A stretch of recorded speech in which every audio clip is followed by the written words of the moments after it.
السلام علیکم دوستو، ایسے ہی سچے واقعے روزانہ سننے کے لیے ہمارے چینل کو سبسکرائب کریں۔ حضرت عبداللہ بن زید رضی اللہ عنہ نے ساری زندگی شادی نہیں کی، جوانی گزر گئی اور بڑھاپا آ گیا۔ ایک دن بیٹھے حدیث کی ایک کتاب پڑھ رہے تھے تو اس میں پڑھا کہ حضور صلی اللہ علیہ وسلم نے فرمایا ہے کہ جنت میں کوئی بھی اکیلا داخل نہیں ہوگا بلکہ اپنی بیوی کے ساتھ داخل ہوگا، اور جس نے کسی وجہ سے دنیا میں نکاح نہیں کیا تو اس کا نکاح دنیا ہی کی کسی کنواری لڑکی کے ساتھ کر دیا جائے گا، اور پھر وہ دونوں میاں بیوی بن کر جنت میں داخل ہوں گے۔ جب یہ حدیث پڑھی تو دل میں خیال آیا کہ دنیا میں تو میں نے نکاح نہیں کیا ہے، لیکن جنت میں میرا نکاح کر دیا جائے گا، تو پھر آخر وہاں میری بیوی کون ہوگی؟ حضرت عبداللہ رضی اللہ عنہ نے اسی رات اللہ سے دعا مانگی کہ اے اللہ، مجھے خواب میں میری جنت کی بیوی دکھا دیجئے۔ پہلی رات میں دعا قبول نہیں ہوئی تو دوسری رات پھر سے دعا مانگی، دوسری رات بھی دعا قبول نہیں ہوئی تو تیسری رات دعا مانگی، تیسری رات دعا قبول ہو گئی۔ خواب میں دیکھتے ہیں کہ کالے رنگ کی ایک عورت ہے جو حبشہ کی رہنے والی ہے۔ وہ کہہ رہی ہے کہ اے عبداللہ، میرا نام میمونہ ولید ہے، میں بصرہ میں رہتی ہوں اور میں ہی جنت میں تمہاری بیوی بنوں گی۔ حضرت عبداللہ کی جب آنکھ کھلی تو تہجد کا وقت ہو رہا تھا۔ اٹھیں اور وضو کر کے تہجد کی نماز پڑھی، اور پھر تھوڑی دیر کے بعد فجر کی نماز پڑھ کر اپنا اونٹ لیا اور بصرہ کی طرف چل دیے۔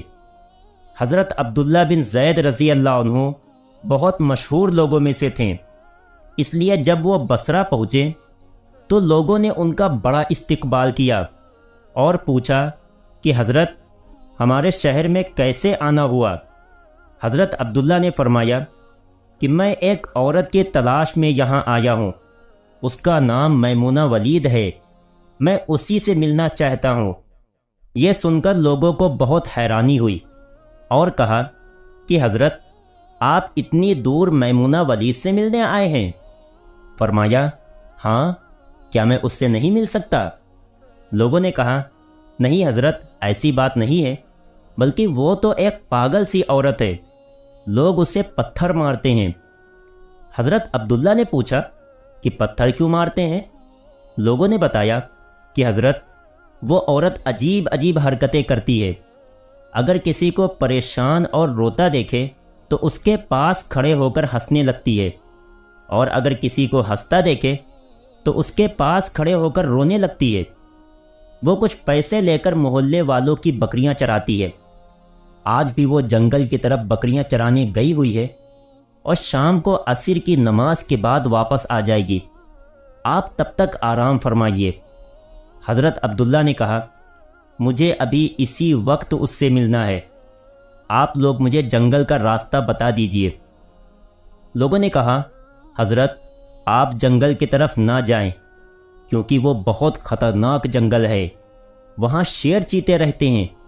لیکن حضرت عبداللہ نے کہا کہ تم لوگ مجھے صرف راستہ بتا دو، مجھے ابھی ہی میمونہ سے ملنا ہے۔ راستہ معلوم کر کے حضرت عبداللہ جنگل کی طرف چل دیے۔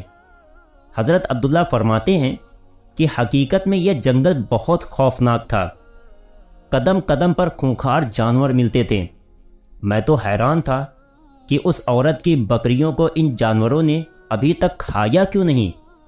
اس جنگل میں اتنے بہت سے خونخوار جانور ہیں کہ اگر وہ سب مل کر ایک ساتھ اس عورت کی بکریوں پر حملہ کر دیں تو وہ بیچاری اکیلی عورت اس گھنے جنگل میں کیا کر پائے گی۔ حضرت عبداللہ فرماتے ہیں کہ جب میں اس جگہ پہنچا جہاں میمونہ ولید موجود تھی تو اس جگہ کا منظر دیکھ کر اور زیادہ حیران رہ گیا، کیونکہ میمونہ کی بکریوں کو کوئی اور چرا رہا تھا۔ میمونہ خود بکریاں نہیں چرا رہی تھی، بلکہ وہ تو اس خوفناک جنگل میں مصلی بچھا کر نمازیں پڑھ رہی تھی۔ میں یہ منظر دیکھ کر حیران رہ گیا کہ آخر ان بکریوں کو پھر کون چرا رہا ہے، کیونکہ بکریاں کبھی ایک جگہ پر نہیں رکتی، وہ کبھی ادھر بھاگتی ہیں اور کبھی ادھر بھاگتی ہیں۔ حضرت عبداللہ فرماتے ہیں کہ میں نے دیکھا کہ حضرت میمونہ تو نماز پڑھ رہی ہیں اور وہاں موجود کچھ شیر چیتے ان کی بکریوں کو چرا رہے ہیں اور ان بکریوں کو ادھر ادھر بھاگنے نہیں دیتے ہیں۔ یہ منظر دیکھ کر میں تو حیران رہ گیا کہ آخر شیر چیتے اور بکریوں میں دوستی کیسے ہو گئی۔ شیر چیتے تو بکریوں کو دیکھتے ہی چیر پھاڑ کر کھا جاتے ہیں، لیکن آج یہاں کا منظر تو بالکل الگ تھا۔ اتنی دیر میں حضرت میمونہ نے نماز سے سلام پھیرا اور میری طرف دیکھتے ہوئے کہا، اے عبداللہ، ہمارا وعدہ تو جنت میں ملنے کا تھا، تم یہاں دنیا میں مجھ سے کیسے ملنے آ گئے؟ حضرت عبداللہ فرماتے ہیں، یہ سن کر مجھے اور زیادہ تعجب ہوا کہ میمونہ کے ساتھ میری یہ پہلی ملاقات تھی، تو آخر اسے میرا نام کیسے معلوم ہو گیا؟ میں نے حضرت میمونہ سے پوچھا کہ آخر تمہیں میرا نام کیسے معلوم ہوا؟ تو انہوں نے فرمایا، اے عبداللہ، جس رب نے تمہیں رات میں میرے بارے میں بتایا تھا، اسی رب نے مجھے بھی رات میں تمہارے بارے میں بتایا ہے کہ تم جنت میں میرے شوہر بنو گے۔ پھر میں نے حضرت میمونہ سے پوچھا کہ آخر یہ تو بتاؤ کہ ان شیر چیتے اور بکریوں میں دوستی کیسے ہو گئی؟ شیر چیتے تو بکریوں کے بہت بڑے دشمن ہوتے ہیں اور انہیں دیکھتے ہی چیر پھاڑ کر کھا جاتے ہیں، لیکن یہاں کا منظر تو بالکل الگ ہے کہ یہ شیر چیتے ہی ان بکریوں کے رکھوالے بنے ہوئے ہیں۔